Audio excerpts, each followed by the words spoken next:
Welcome to Unheard, true crime in their own words. Before we begin, I want to tell you why this show exists. Unheard was created for the parts of the stories that are usually edited out, the moments that don't fit into headlines, the voices that are often spoken about but not actually listened to. There is no better way to begin this series than with Elizabeth Smart.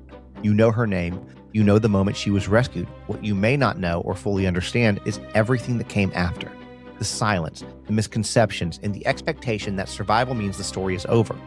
Elizabeth was just 14 years old when she was kidnapped from her bedroom and held captive for 9 months. Her survival became a national story, but survival didn't mean healing was immediate or simple or complete. And for many survivors, that's where the real work begins. In this premiere episode of Unheard, True Crime in Their Own Words, Elizabeth speaks openly about what survival actually looks like, why she continues to share her story decades later, what people still get wrong about trauma, and even parts of her story that most people have never even heard. This conversation isn't about shock or spectacle. It's about truth, understanding, and giving space to a voice that has too often been reduced to a moment in time. Unheard is not here to steer stories or sanitize them. There is no agenda. There are no sound bites, just people speaking in their own words. But for warning, this episode contains discussions of kidnapping and sexual assault. Please take care while listening.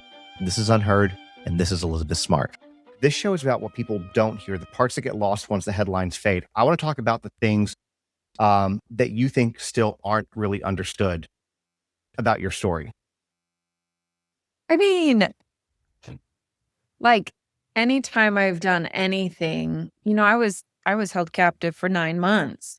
You couldn't possibly squish everything that happened for 9 months into, a 90-minute documentary, an hour long documentary. I mean, this was the better part of a year of my life. Plus, I don't feel like my story really stopped once I was rescued, because then there was the whole legal system that I went through that was a roller coaster. And literally, yes, a trial, but also like a trial for me as well. And that typically doesn't get covered or talked about in my story.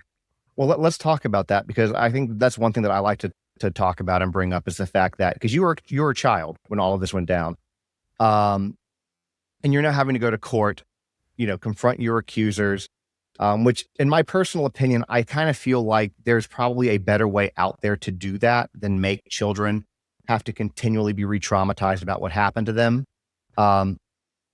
If you want to talk to the people about kind of what that experience was like for you, and the stuff that like you said, you weren't able to really talk about, that part that gets left out.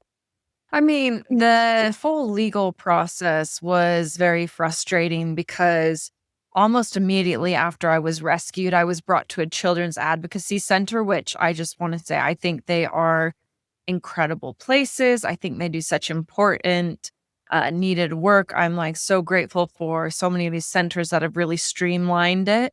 So it's, you don't have to go to the police. You don't have to then go to a forensic interview, or you don't have to go to the hospital.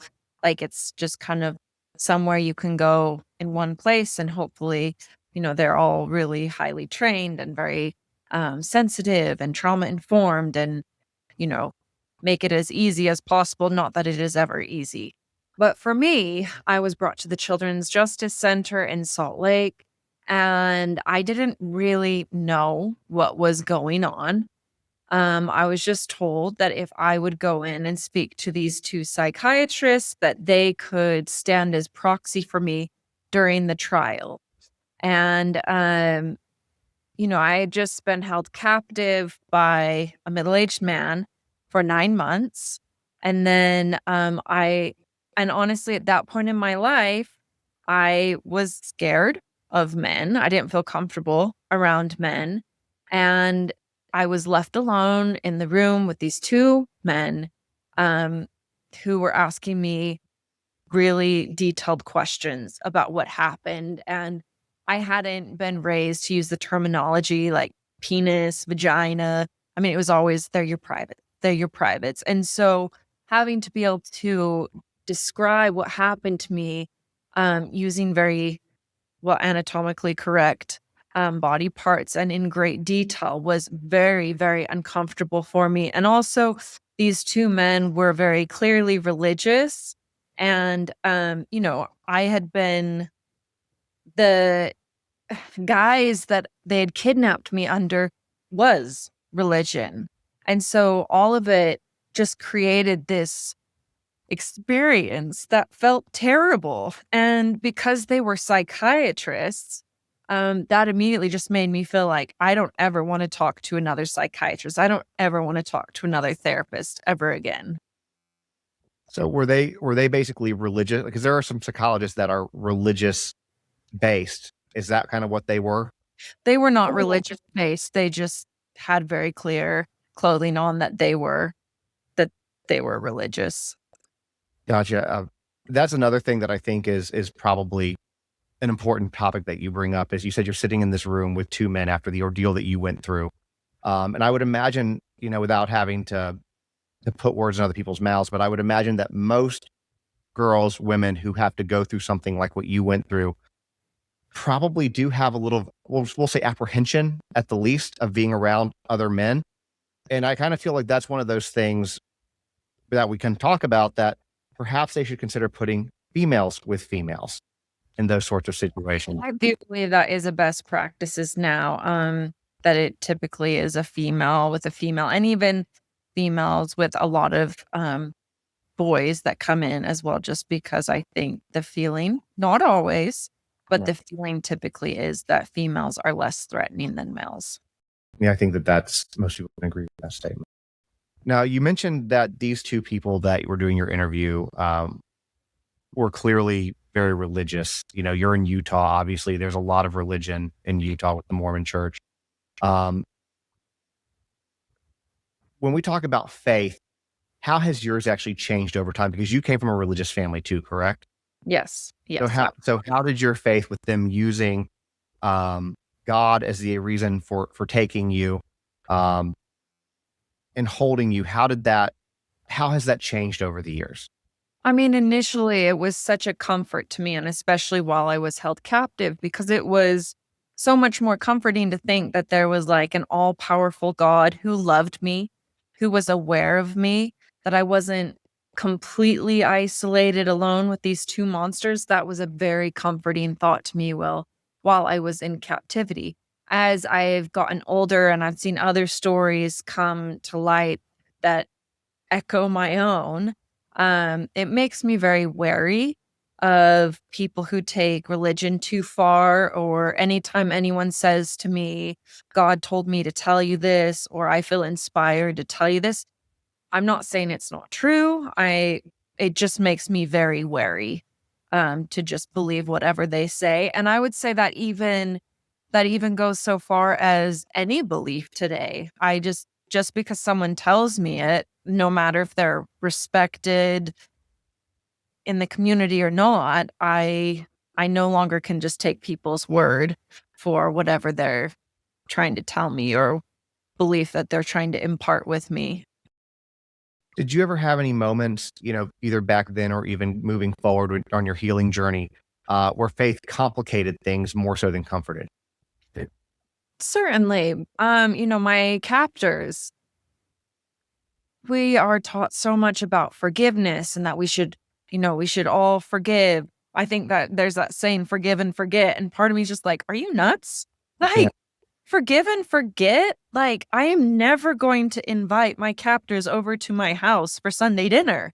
Like, that's never going to happen. I'm never going to forget about the 9 months that were stolen from me. I'm never going to forget what they did to me. Can I forgive them?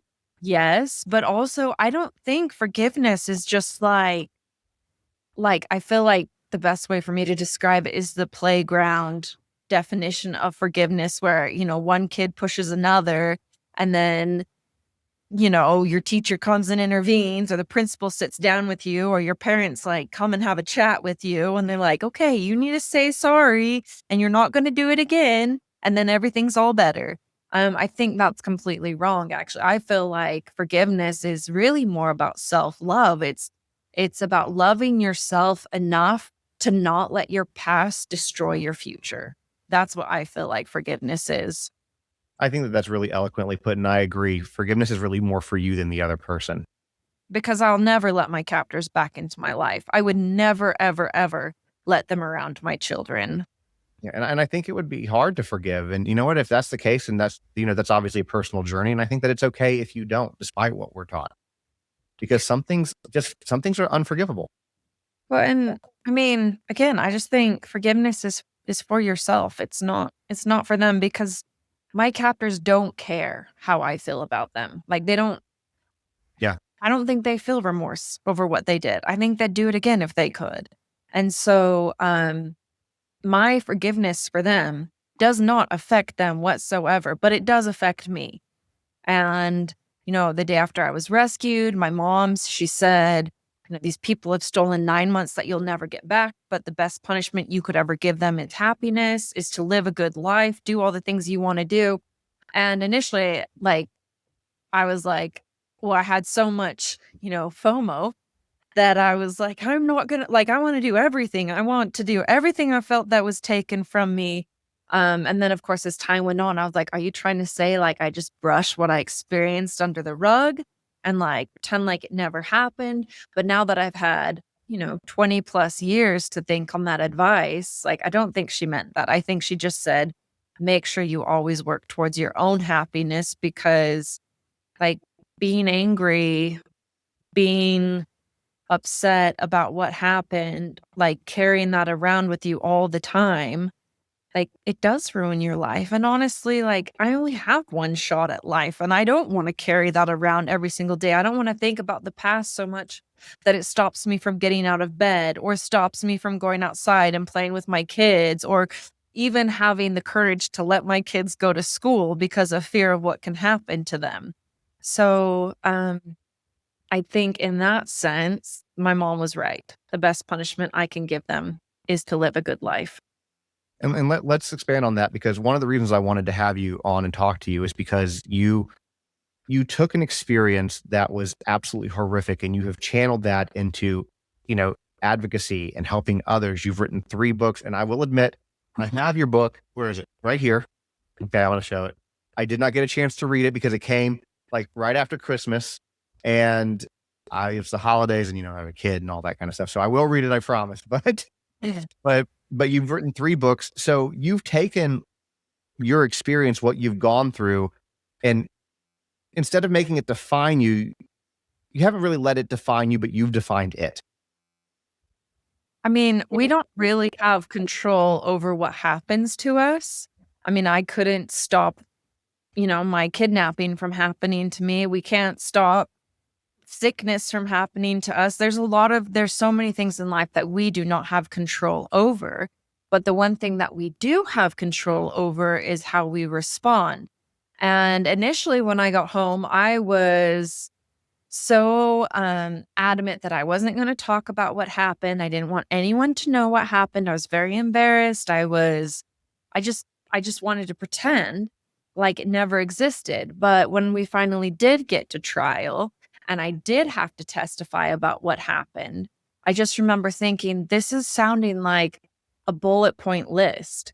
And my life is more than a bullet point list. And if all of this information is going to be out there that I never wanted to share in the first place, then it needs to be more than just the trial. It needs to be more than just curiosity or, someone just being like, I want to know what happened. I'm going to look up the court transcripts and see what was said, or I'm just following the news to know what happened. It needed to serve a bigger purpose than that.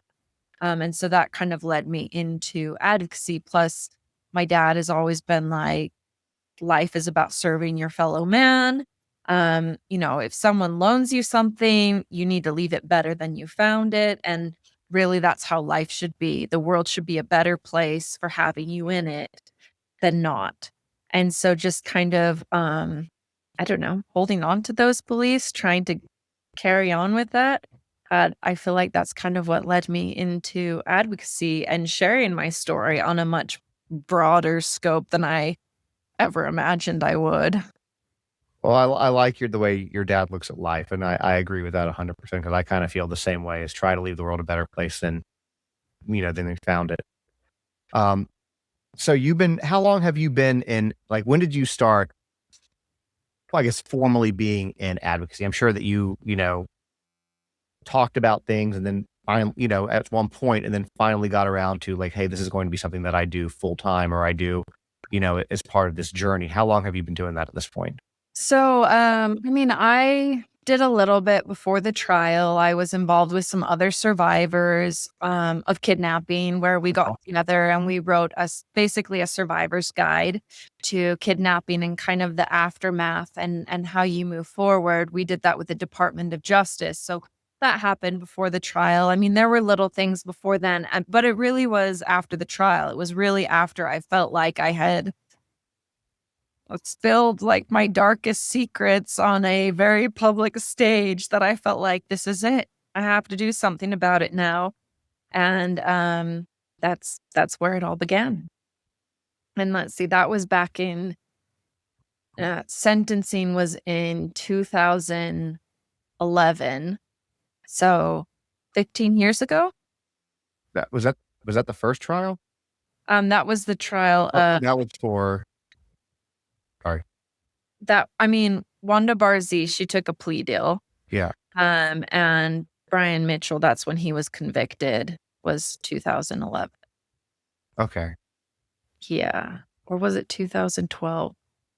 I was for some reason thinking it was earlier than that, but No, it took the better part of a decade before my case actually was finished. I It don't was think I in realized state that. court, it was in the state courts, and Utah had the statute of limitations there, so that almost expired, which if that expired, that meant that basically they'd be able to walk free. So it wasn't until my case was moved to the federal courts that there was actually a conviction made.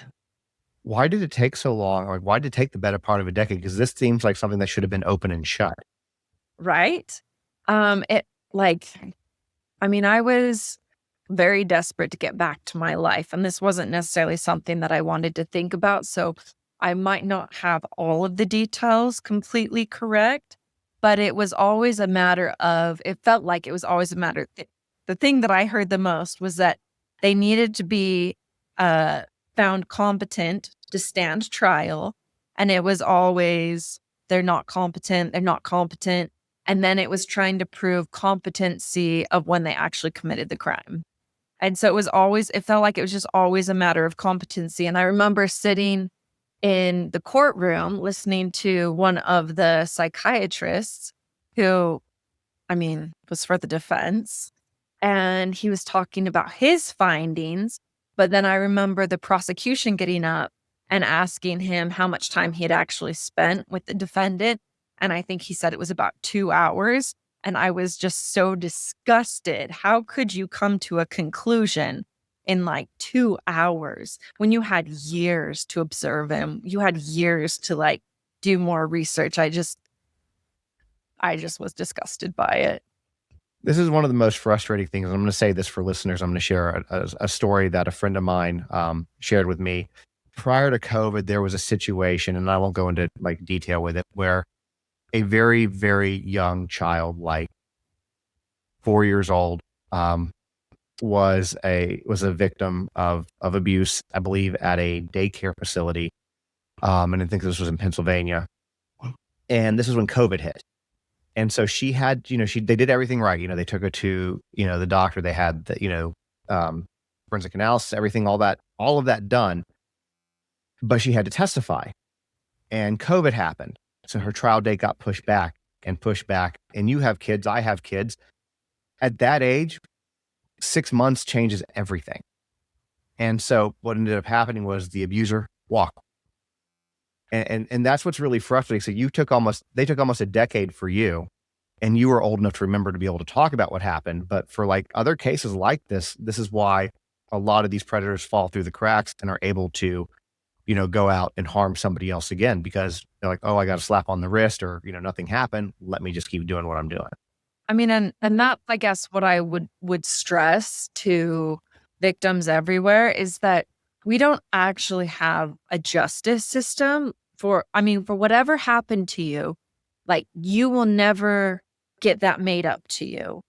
Like, there's nothing that can give you back what was taken from you. We don't have a justice system. We have a legal system, and it is not a victim friendly place, unfortunately.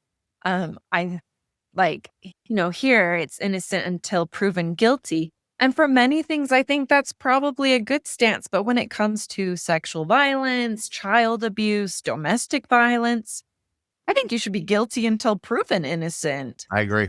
I mean, the victim, how many victims make false claims? It's between 2 and 8%. Like, honestly, if we even take the bigger number, 8%, I'm okay with being wrong 8% of the time. I'm okay with being right 92% of the time. I mean, if this was a math test, that would still be an A, maybe an A minus. Like, you should always believe victims before you doubt them, because most of the time they're telling the truth. The vast majority of the time, they're telling the truth. And this is based off of victims who actually report, victims who actually speak up. I mean, how many more never say anything? Too Yeah. many. No, I agree. And I think, let me go down this little rabbit hole and dovetail off that. So I think that if you were to look at the people who never come forward, never report, that number would probably skew to be closer to that 2%, Absolutely. altogether, because there's so many people that are, coerced into silence or beaten into silence or just ashamed and don't want to come forward. And I think that, we know the numbers. Depending on what you look at, it's, 1 in 3 or 4 girls and 1 in 5 or 6 boy, or 1 in 6 or 7 boys, something like that. And most of the time, the males don't come forward. And I'll tell you something that really frustrates me. And you might have seen when I've done this post on this, there was a situation where where males were the victims of a female predator, and she was what society would deem as pretty. And so you have all of these older men in the comments basically saying, "Oh, I wish that happened when I was a teenager." And in my opinion, all that does is it continues to make these young boys who have to experience this trauma um, think to themselves, "Well, these guys say that I should be happy that this happened to me," instead of what it really was, which was a predatory situation. And so there's a lot of struggles that I have with the way the legal system, the way that even court of public opinion, if you will, handles a lot of these things. It's very frustrating.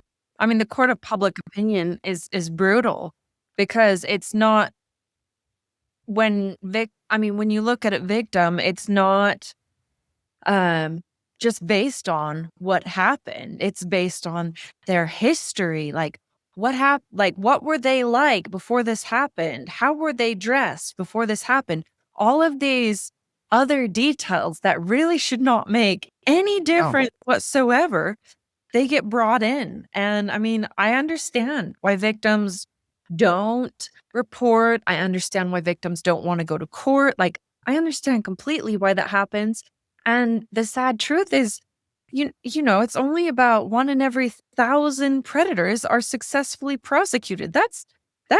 Those are brutal odds for the victim. no. And then if this person is someone who has power, who has influence, there's always going to be people who are like, well, I know him or I know her, and they would never do this. And they're a good person. They donate money to all these causes. They even donate causes to abuse children, or they donate to, the Children's Justice Center. They would never do this. But it shouldn't matter who you are or how much money you have or if you have political power or not. You should be held to the same standard as everybody else. I fully agree with that. Um, you were talking earlier about the survivors that you've worked with, things like that. What do people think that they understand about surviving trauma that they often get wrong? I'm going to say something that um, I don't want to come off as offensive or insensitive in any way. But I feel like the biggest tragedy that I see is the loss of life to victims. So, like, when a murder happens, that is horrifying and terrible, and nothing will ever make that right. And, like, those victims, they deserve their stories shared. Their families deserve all the love and support in the world. Um, but victims that I see of sexual violence and domestic abuse and childhood abuse, the saddest thing I see there is that these victims, their bodies are alive, but they're not living. It's a living loss of life. And I think that is one of the biggest tragedies that I see. I mean, they are almost the walking dead because they're not living a full life. They're not living even half of the life that they should be living, that they deserve to live. I think that is one of the saddest things that I see. And I think a lot of people just think once the abuse stops, that's it. Like, you should be grateful it stopped. You should just easily be able to move forward, that they're, you know, like, you're out of pain, you're out of danger, like, just let it go. But it's not that simple. It's not that easy. This is pain that many people will never understand the depth of. And there's such a fear moving forward. There's a fear of connecting with other people. There's a fear of ever getting in a relationship, an intimate relationship again. There is the fear of not being believed. There is just so much fear and shame associated to these crimes that, I mean, I've seen just too many survivors who their bodies are alive, but they're not actually living. I think you bring up a really good point. When the headlines fade away, people forget that these are people out there that are still trying to heal from whatever they went through. And also, no matter what type of abuse, because we're not going to say that one abuse is different than the other. There's different types, but that's something that you live with for the rest of your life. You might seem fine, but every once in a while, I grew up in a very physically abusive household, so verbally, emotionally, and obviously very different than what you went through. But every once in a while, I'll just get in my head and I won't be able to stop. And I think that people need to understand that when you have somebody who has gone through such severe trauma, such severe abuse, that it doesn't, even if it's one time, depending on what it is, it doesn't go away. It's always there. Yeah. And I mean, yeah, it's just so, I mean, I'd say it just takes a tremendous amount of courage to come forward. It takes a tremendous amount of trust. And so if anyone ever shares with you their story or discloses to you their story, I would just hope that whoever they're being disclosed to, their first reaction is to believe them. Their second reaction is to let them know that they're loved, that they're there for you. And the third one is that you keep showing up, that, it's not your job to interrogate them. It's not your job to find out all the dirty details. All right. So with what we're talking about, let me ask you a question because I think this is a good segue.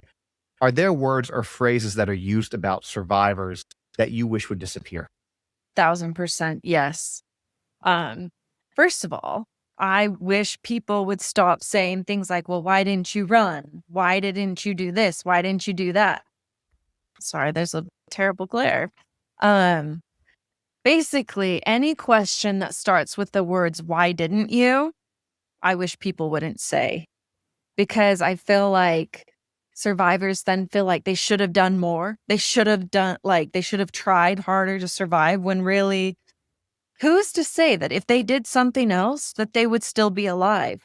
Who's to say that their perpetrator wouldn't have killed them or wouldn't have beat them or wouldn't have done something worse to them than what they're already surviving? As a community, as just humans, I would hope that our first reaction is to, like, surround these people with love and support and not just immediately start questioning them.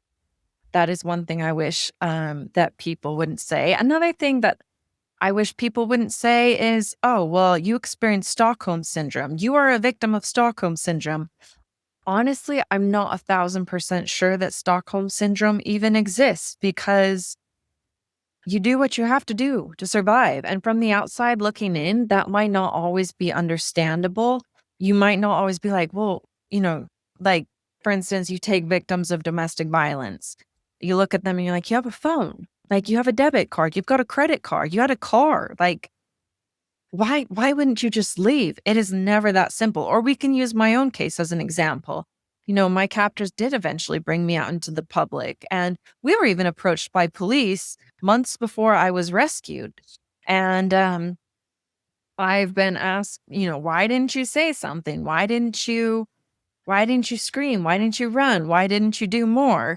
And for years, I actually felt really defensive about that. Like, I hated it when people would ask me those questions because I felt like I was being blamed for not doing more. But what they didn't see was, you know, the threats happening behind the scenes. They didn't experience, they weren't there for the abuse that I went through, for the rapes that I went through, for the starvation, the chaining up. They weren't there for any of that. And so every decision I made during my captivity was, will I survive? If I do this, what will happen to me?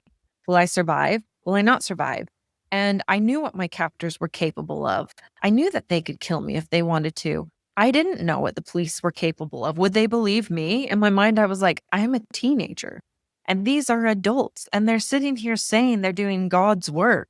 So why would police officers believe me over them? And I mean, they had successfully manipulated people for years and years, far before I was ever kidnapped, and they'd gotten away with it.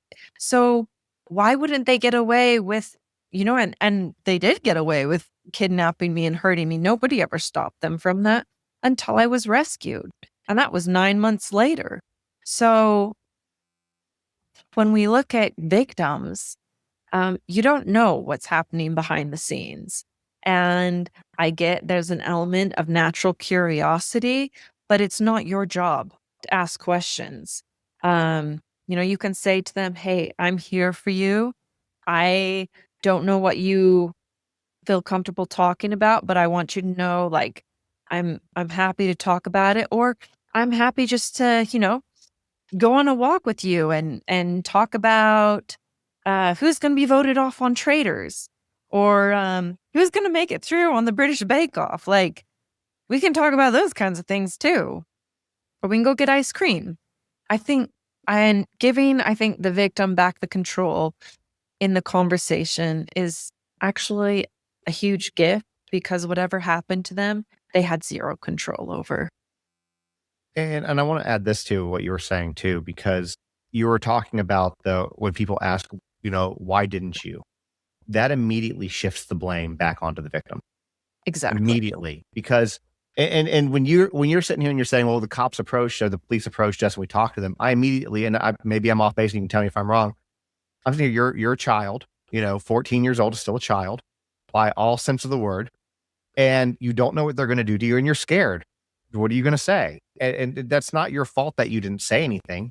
It's that was just the situation you were in to try to survive. And to me, that makes sense. And I think that when people and for them, it's a good thing if they don't understand where somebody's coming from in a situation like that, then that's a good thing. It means they haven't had to experience it themselves. But they need to check that privilege, in my opinion, a little bit. Exactly. I agree with you 1,000%. That's it. That's it. You just said it better than I did. Um, my question I had, which we kind of talked about, if there's any others you can let me know, is how does language shape how survivors see themselves? I think it does shape them a lot. Another, I guess, phrase that I really dislike would be fawning, because I feel like fawning has like a connotation of like you're fawning all over someone, like you want that attention, you want to give that attention. So, like someone likes you back, or it's like really flirty behavior. At least that's what it is in my mind. And I feel like, no, like that's not what this is. I feel like I'm good friends with Dr. Rebecca Bailey. I don't know if you're familiar with her, but she has studied the trauma responses, I'd say extensively. Everyone has kind of heard of fight, flight, freeze, but she has studied this fourth trauma response and she calls it appeasement. And I feel like that describes what happened to me. I did whatever I could to make my captors like me so that I could survive. It wasn't because I liked them. It wasn't because, I wanted to spend the rest of my life with them, or I enjoyed being raped, or I enjoyed being chained up. I did what I had to do because I was afraid of the consequences. And so I feel like that is a much better term than this term of fawning. I feel like that's just degrading. Yeah, I didn't know that. So that's a good one. What do people think they understand about surviving trauma that they actually get wrong? Hmm. I think again that it's finite and that recovery should be like a straight line, like you only get better and better after time. Whereas I would argue, it's more of a roller coaster. Like, sure, you can like be on like a great trajectory, like every day is getting better and better, and you're seeing all this progress, but it's not that easy. Um, there's setbacks along the way. Like sometimes, you'll be going along really great and then something happens and you just kind of sink back down into depression. Or, oh, this is a big one. This is a big one that I get so frustrated by. And that is like the trap of comparison. When I go out and speak, a lot of times like there'll be a meet and greet or people will approach me afterwards and they'll say things to me like, Elizabeth, I experienced something similar to you, but nothing in comparison. And that just makes me feel so bad for them because we're putting these expectations on ourselves, like healing ends. There's a point where you've been healed or you should be healed. Again, should, I think that's a very dangerous word around victims and survivors. Or that, she went through something like so horrific, like she was held captive for 9 months. And, I was just groped on a bus, but like she seems like she's totally fine. And I'm scared. I'm scared to go to work every day. Um, this this is just not healthy for anyone. This is dangerous for everyone because we're all different. And, we were raised in different circumstances. I think like the things that were made up inside of us we're all different. And, whatever works for me, because that's another thing. People are like, oh, well, what did you do? What did you do? Like, how come you're okay today? What did you do? Share with me your secret for healing. Like, I don't have a secret. I just found what worked for me. And that's not to say that would work for anybody else. Like, you have to find what works for you. And I can start by saying comparison doesn't work for anybody. That doesn't help anyone. That doesn't do anyone any favors. That just makes you feel worse about yourself. Yeah, I agree with that. Everybody's trauma is unique. Everybody's trauma affects them differently. And what might be something that's one person can shrug off might be something that somebody lives with for the next 20 years. Yeah. And that's okay. It's everybody's journey is different. And I would just also add to that, I also have a lot of comments made like, you are so strong. I could never be as strong as you are. Well, if someone had told me what was going to happen to me before I actually experienced it, I would have been like, no, there's no way. I am not strong enough to go through that. But when you're put in a situation where you don't have a choice, like I think we're all a lot stronger than we give ourselves credit for. Like, I did not have a choice.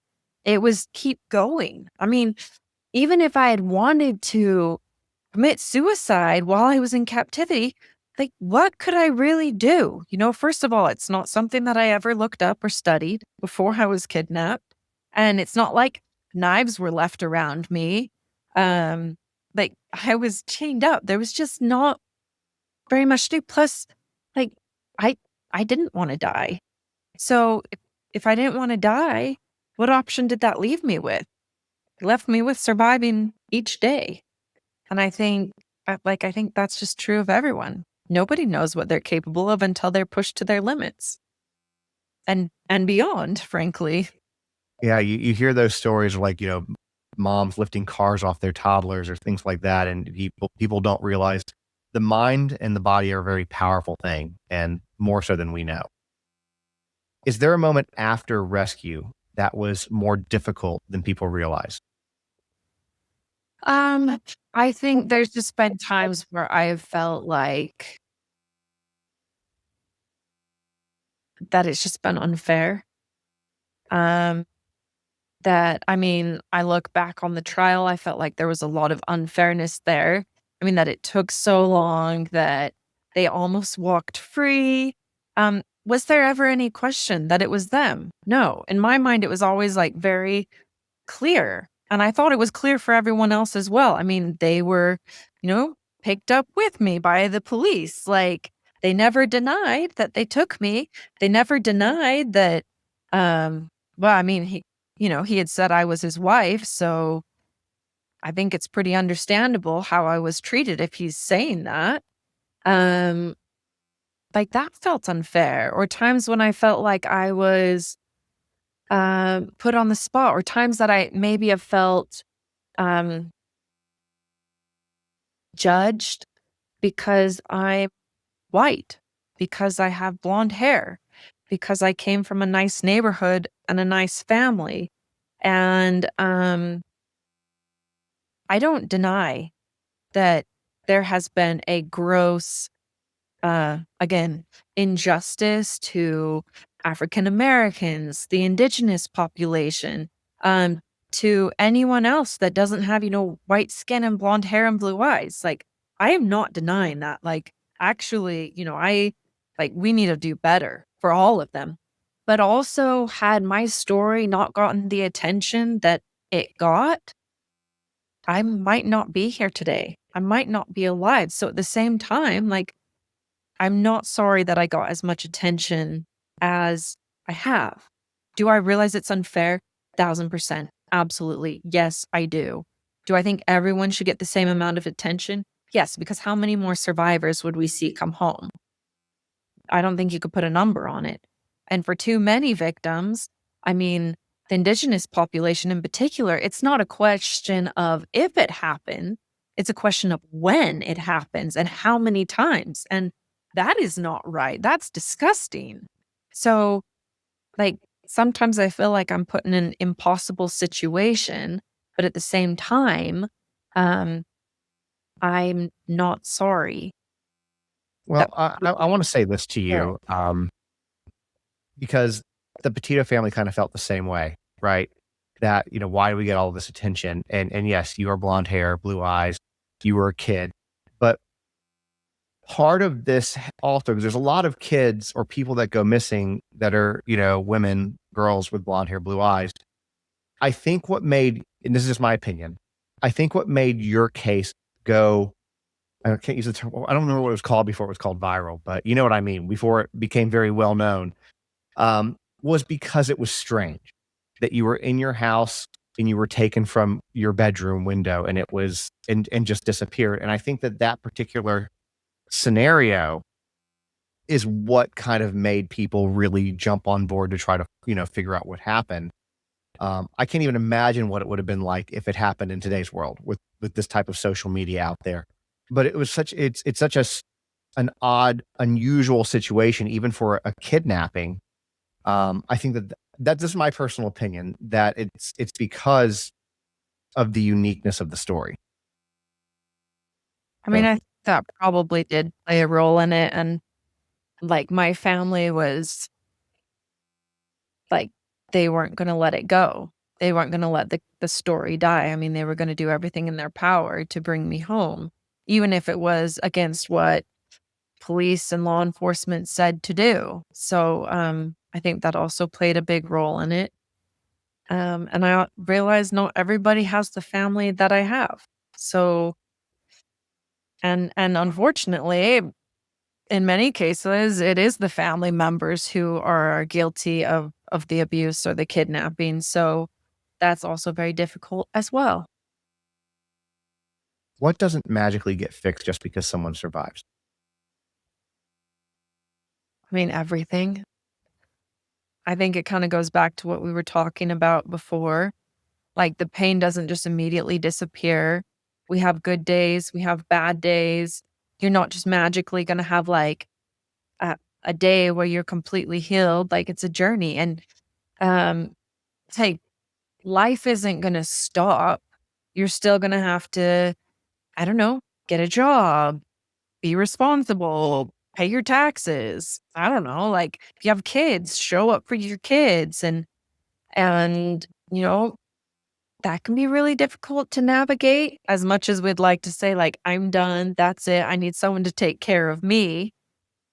A lot of times we don't have those choices. You said something interesting. So when you were getting older and you were, um, going through jobs, going through school,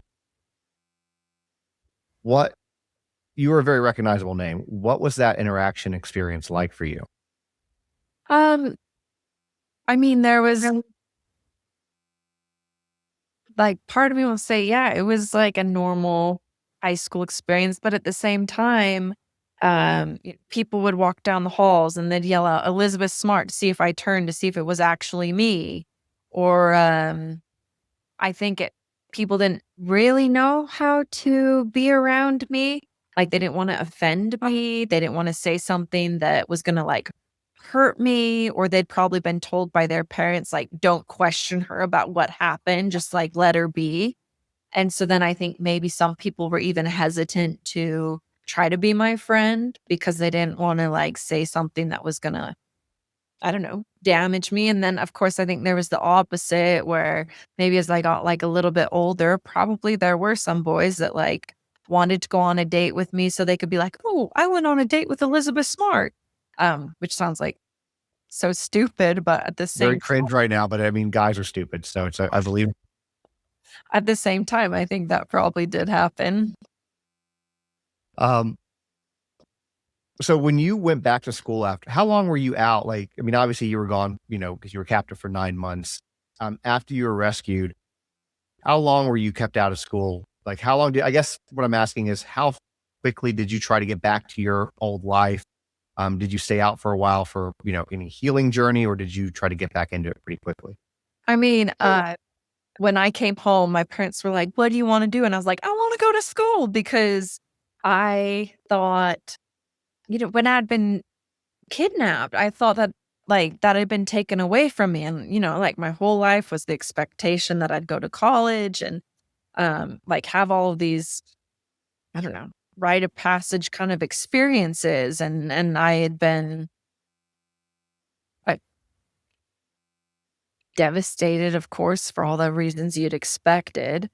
Being taken from my family, being hurt, all those kinds of things. But then also just like the fact that I wasn't gonna get to live the life that I had imagined for myself, that was also pretty devastating.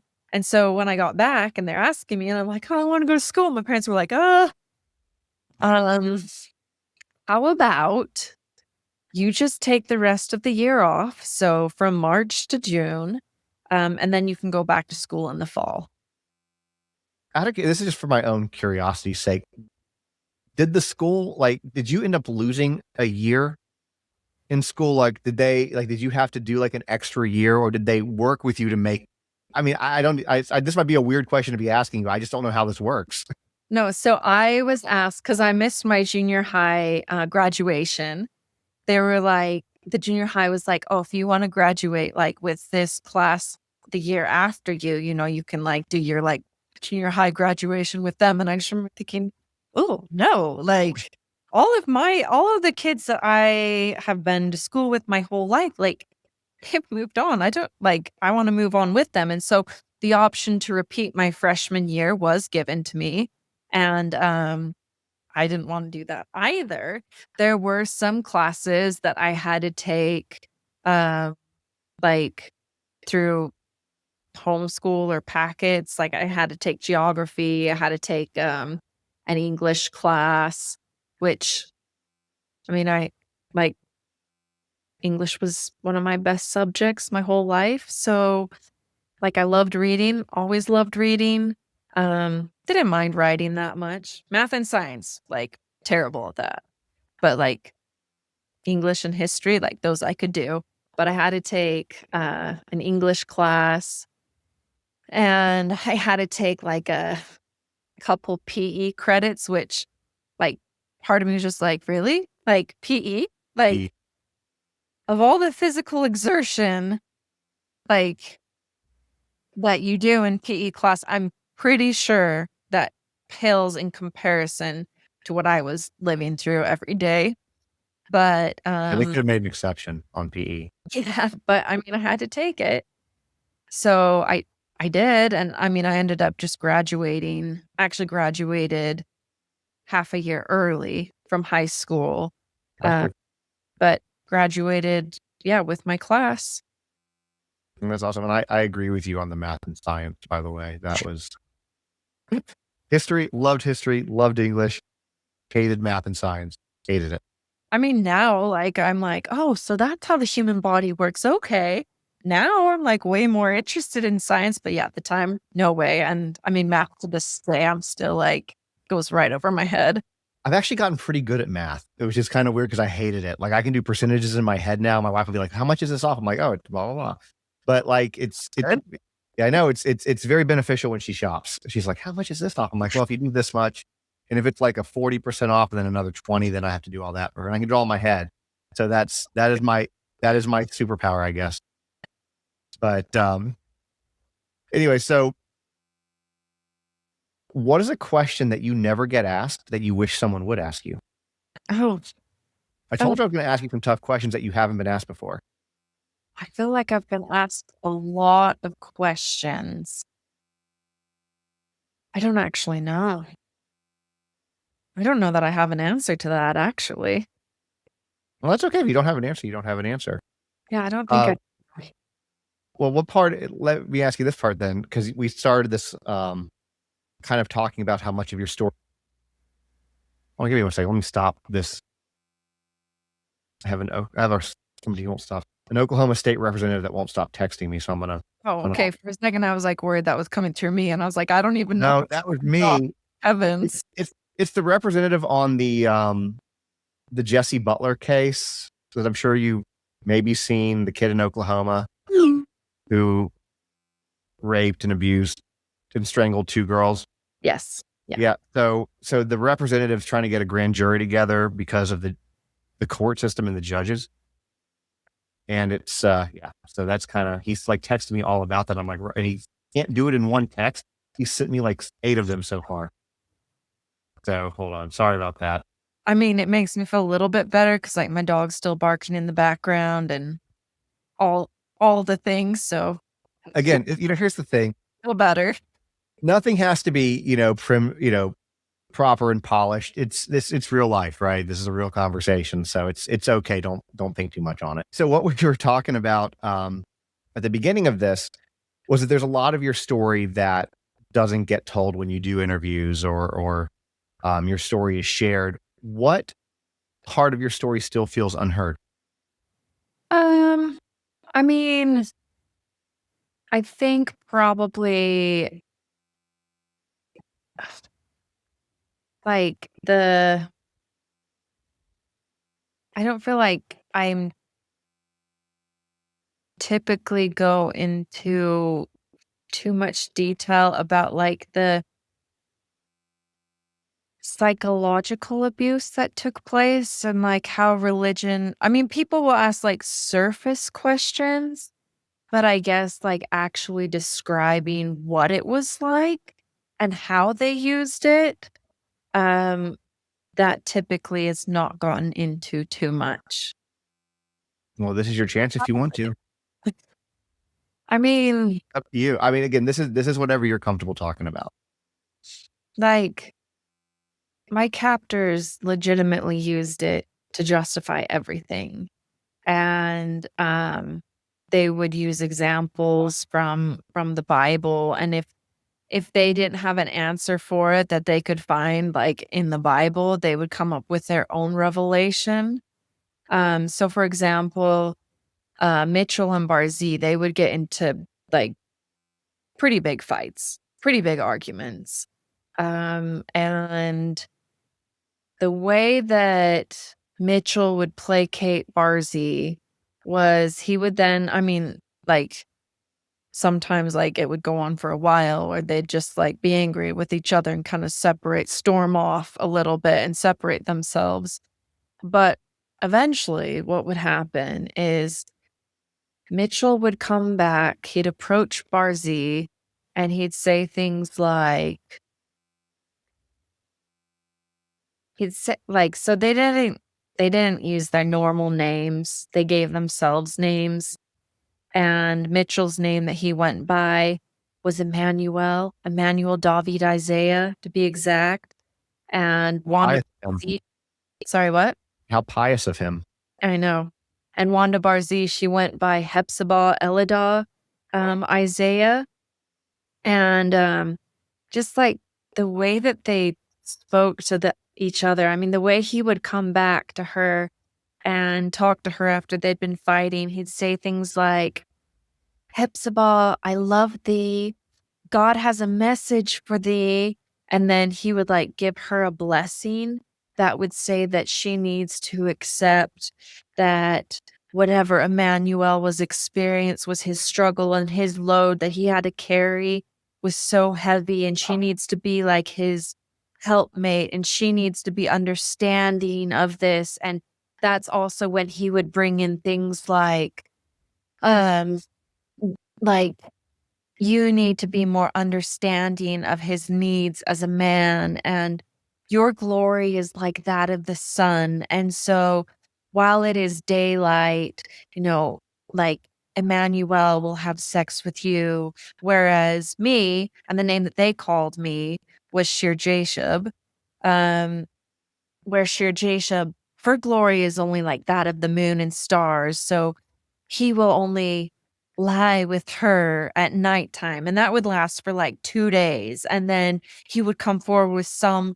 new revelation because that wasn't enough rape for him, because he'd want to rape me more than just that.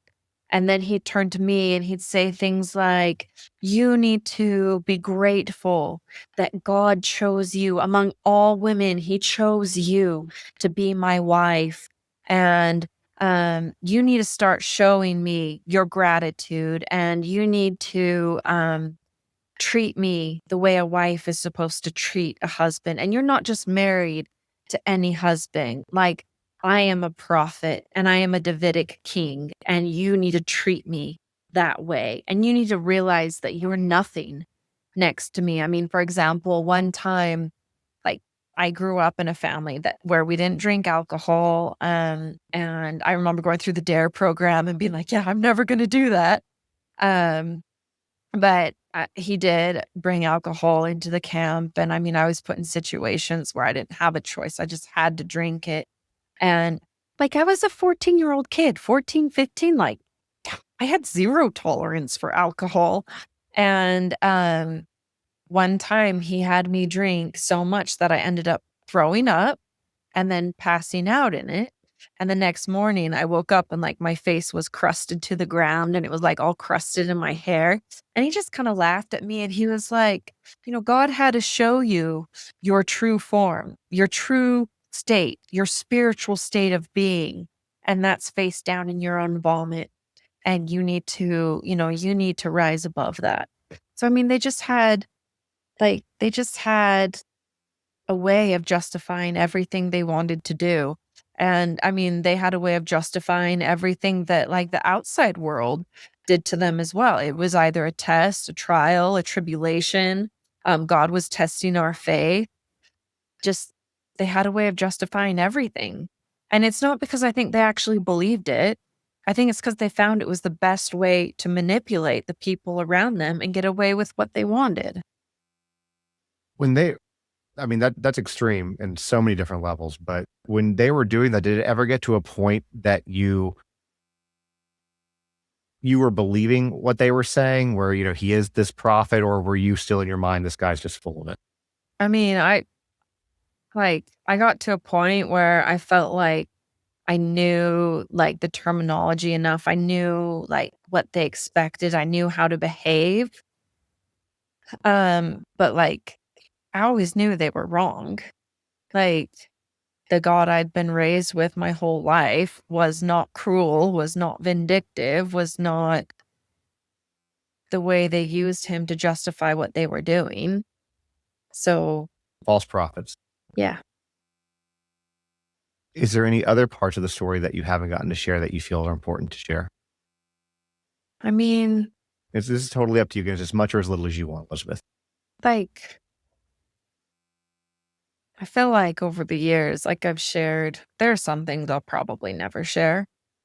Um, like the full extent of like the sexual abuse. Like I feel like I talk about rape pretty commonly. And like I talked about the first time I was raped, I've talked about the second time I was raped, but I'll probably never go into like the full extent, like the nitty-gritty details of everything that happened I to don't me. think it's good. So I mean, but beyond that, I feel like I talk about a lot of a lot of the bad things that happened. I feel like besides that, I'm a pretty open book. Yeah, and I agree with you. Some things people don't need to know the nitty-gritty details because unfortunately, as I'm sure you're well aware, there are people out there that would listen to that for not the right purposes, as we'll put that. So Probably. so I kind of agree with you on that. Um, what does healing actually look like? Not the inspirational version, but the real version. I mean, just that it's not just like a perfect line, you know? Like, I'm human. We all probably only project our best selves. I mean, I can go on interviews and like say, oh, well, this helped, this helped, this helped. And that's all true.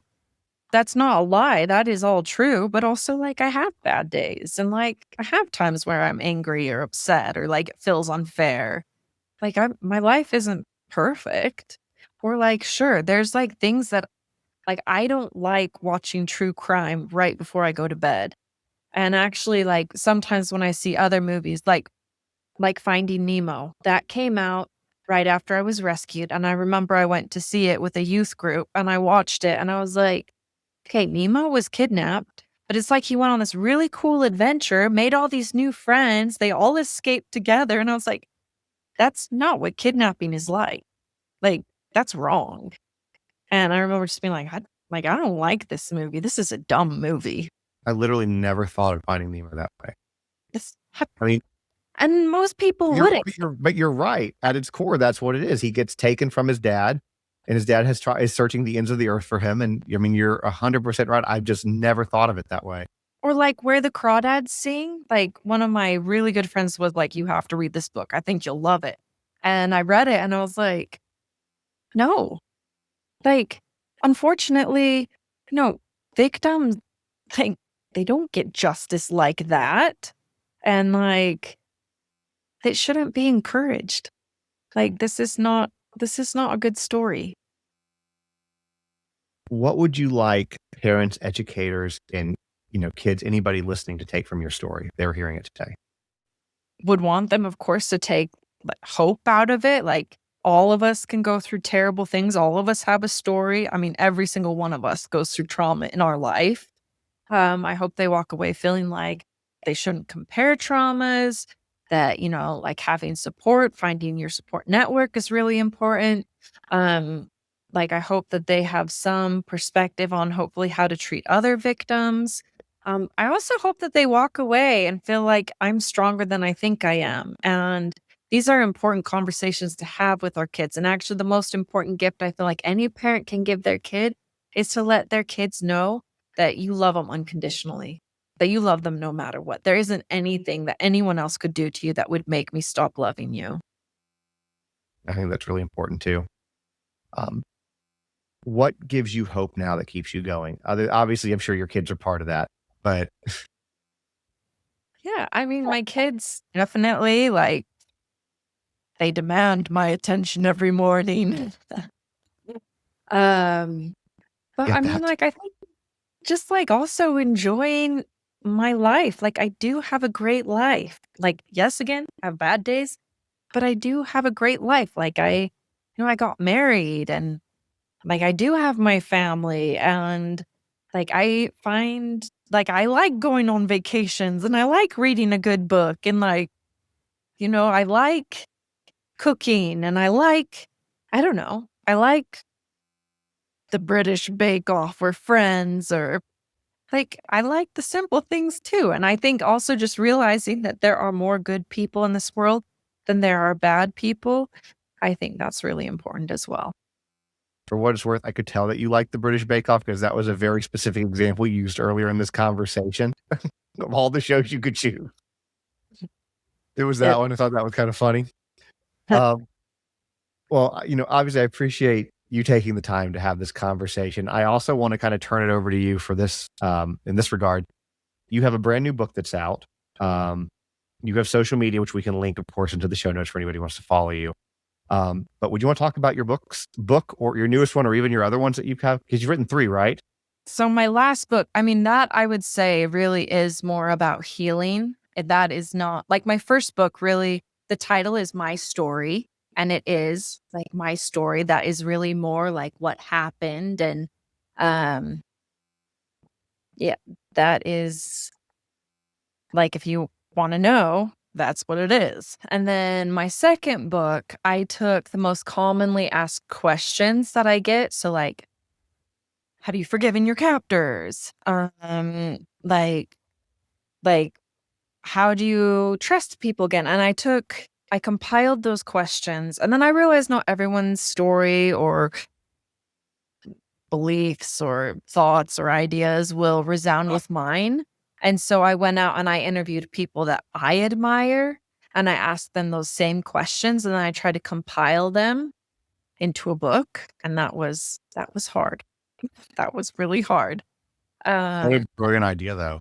and Honestly. then my last book, I tried to pinpoint kind of the turning points in my healing journey, like the things that really stood out to me that made a difference. So, like the first one, I think, I think that there's kind of like, again, these thoughts that anger and sadness are bad emotions, are bad things to feel.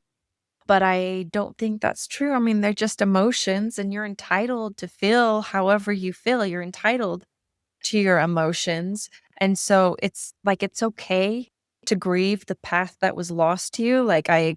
This whole book is like kind of based on um well, the title's detours. So like, you know how life is compared to like life is a highway, life is a journey, a path in the woods not converged. Yeah, converged. Yeah, I think so. Whatever it is. There's all these, like, comparisons, and so I took that comparison, and then life doesn't ever go the way you imagine it going. Like, there's always gonna be detours along the way, and I think one of the first steps that happens is it's okay to grieve the life you imagined for yourself or grieve the lost relationship along the way, like, anger, sadness, grief, like, that's part of it. So, like, for me, like, I missed out my freshman year of high school. Like, I we go in lots of directions of things that were taken from me. And so it's okay for me to grieve those losses. Um, but, like, don't stay grieving forever, like, in the state of, like, deep grief to the point where you can't function. Like, it's okay to always look back and feel, like, a tinge of sadness. Um, I talk more about, like, my present. So, like, 7 years ago, my parents divorced, and so I do use kind of my own experiences, like, how I felt, um, about that. Like, you know, for example, the holidays are different now. Like, we're not all together as a family, and, like, you're with dad, you're with mom, you're not with both of them at the same time. So I kinda talk about um, grief is natural. And I mean, maybe divorce is a lot more relatable than kidnapping. And then, it's important to find support along the way. Like, find your people that can show up for you day in and day out. Um, that's an important step along the way. Another one that I talk about is um, like finding the courage to speak up, to not be afraid to ask for help. There's so many different modalities of therapy. I'm sure you are like very aware of so many of them, right? But like finding what works for you. And it doesn't always have to be kind of like the formal sit down therapist client relationship, like maybe what works for you is painting or yoga or hiking out in nature. I don't know. But just finding what works for you and then like pursuing it, using it, not feeling guilt, not comparison. And then I think finally is just recognize like the good things that have maybe come from this new road that you find yourself on. So like for me, um, like something that I'm grateful for is that had I not been kidnapped, had I not gone through everything that I went through, I don't think I would have ever I would not have gotten into advocacy because I wouldn't have understood it. I think it's made me a much more compassionate person. I think it's made me a much more empathetic person. I think otherwise I'd probably be like, oh, well, yeah, rape and sexual violence, that's terrible, but that doesn't happen very often. And now that I'm in it, I'm like, no, like, you want to talk about an epidemic? Like, that's what an epidemic is. And it needs to be talked about so much more because it is so common. So I mean, I see all those things as good. And then also like it has affected my life decisions. Like I wouldn't be on the path that I'm on had it not happened to me. So who's to say that I would have ever met my husband? Who's to say that I would have the family that I have or have the life that I live today? So in my mind, those are all really great things. It's given me like something that I feel very passionate about. It's given me like a purpose. It's, brought me to where I am today. I think that's a phenomenal outlook. So I got your book. I believe I bought it off Talk Shop, but people can get it on Amazon, Talk Shop, Barnes and Nobles, pretty much Elizabeth everywhere. Calm, yeah, So, and can they get all the books? I guess off of the same. I guess all of them they can get I the think same. so. Okay. Definitely Amazon. What can't you get from Amazon? Yeah. Well, fair enough. I just, as somebody who's written children's books, I try to not buy from Amazon when supporting an author because I know that you get like nothing from it. Yeah. So, and I know that's not necessarily what it's about, but I know that that money goes back to you to then help you continue to advocate. And so it's kind of a cycle. So other than purchasing your books, what else can people do to kind of help you with advocacy or to I mean, I donate or whatever? family, like have these conversations with your kids, like have these conversations within your community. Don't think once is enough. Like these should be ongoing conversations. Like I get it might be scary starting with your kids. Like you might be like, I don't want to scare them. I don't want to share things with them before they're ready. That's okay. You don't have to share like nitty-gritty stuff with them. You can just talk about like again, using the anatomically correct body part names, like don't attach shame to penis, vagina, vulva, like they are just body parts like hand, elbow, face. So there shouldn't be shame attached to that. Talking to them, what does consent actually mean? Like if someone's like, please, but I love you, we love each other, but please, no, if you really love me, you do this. And you keep saying no, and then finally you give in. Well, that actually is not consent. That's coercion. Um, just like having these big conversations are really, really important. It's funny you say that because so my daughter's 6, and we literally had that conversation with her over the weekend. Um, because so first of all, we've always used the proper names for parts, for body parts because doing what I do, I've learned very early on that is for parents listening, that is absolutely critical because when if something, God forbid, does happen and you're talking to an investigator and you use some sort of, I don't even want to use slang, but some softer term for body parts, then that's something that a defense attorney can easily argue against, saying, well, how do we know that that's what they meant? So you have to use the correct terms. Um, but there's a boy in her class that won't leave her alone, won't stop holding her hand. And like she's pulling away and she's not doing it. And so we had a whole conversation with her. You should only have to say no once. Yeah. Other than that, say no. So make sure to have these conversations with their kids from a very, very, very young age. So I appreciate you bringing that up. Well, and also, I mean, like, your kids are allowed to physically defend themselves. I Absolutely. mean, like, my daughter recently punched the boy, and when she told me what happened, I was like, yeah, that's exactly what I want you to do. Like, I don't know what happened, but I know he deserved it. So, he absolutely did deserve it. So, um, well, I appreciate your time and talking to me. Before we go, is there anything else that I haven't asked? I know I've asked you a lot of questions. Is there anything else that I haven't asked or that we haven't talked about that we should? I just think that the only thing that I would add, and why I really appreciate you and why I agreed to do this, is because I think sharing stories is so important because I feel like that's how we learn the very best. And you can share statistics, and those can be shocking. And I know I shared a few today, but also I don't remember every statistic I've ever heard, no matter how Yeah. shocking it is. But I don't forget how I felt when I heard a story or when I hear a news story. And I just feel like that is the best way for everyone to learn. And that's what makes the biggest impact. So I think it's great that you share these stories, that you bring these conversations up. And to everyone listening, I would just say that's why it's important to learn about these kinds of stories and not just for the sake of entertainment, but for the sake of learning, for the sake of victims, for the sake of justice. I appreciate you saying that. And that's somebody has to be the voice for, for those who are smaller or for those who are no longer here. So sharing their story, allowing people to know that it happened. I agree with you. I think that's incredibly important for awareness because, you know, having that awareness helps prevent those things from happening to others. And if it saves one person, then it's worth it. Absolutely. Well, thank you so much. Until next time, this has been Unheard. Views and opinions expressed in this episode are solely those of the individual speaking and do not necessarily reflect those of the host. Unheard is intended to provide a platform for personal stories and lived experiences, not to establish facts, determine guilt, innocence, or provide legal, medical, or professional advice. Listeners are encouraged to conduct their own research and form their own conclusions. Thank you for listening to Unheard.